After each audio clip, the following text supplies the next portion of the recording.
বেনামাজি যারা জাহান্নামে যাবে তাদেরকে যদি আল্লাহ তাআলা জিজ্ঞাসা করেন যে তোমরা দুনিয়াতে বেনামাজি ছিলে, এখন জাহান্নামে যাও, ওই সময় যদি তারা আল্লাহর কাছে এই কথাটা বলে যে আল্লাহ, যারা দুনিয়াতে নামাজ পড়তো তারা তো কখনোই আমাকে বলে নাই যে নামাজ না পড়লে জাহান্নামে যেতে হয়, তারা নামাজ পড়তো কিন্তু আমাদেরকে তো বলে নাই, তখন আপনি কি করবেন?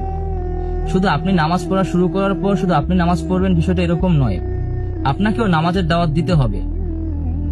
আপনি যখন কারো কাছে নামাজের দাওয়াত পৌঁছে দিবেন, সে যদি নামাজ নাও পড়ে, তাহলে এই দাওয়াত পৌঁছানোর কারণে আপনার আমলনামায় একটা সদকায়ে জারিয়ার আমল তৈরি হয়ে যাবে, আপনার আমলনামায় একটা সদকায়ে জারিয়ার আমল হয়ে যাবে।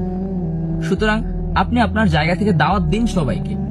এখন সে যদি না মানে তাহলে তার হিসাব সে দিবে, কিন্তু আপনি যদি দাওয়াত না দেন এবং আল্লাহ যদি আপনাকে জিজ্ঞাসা করে যে আপনি নামাজ পড়েছেন কিন্তু আপনি আপনার পার্শ্ববর্তী মানুষকে কেন নামাজের দাওয়াত দেননি, তখন এর উত্তর আপনি কি দিবেন?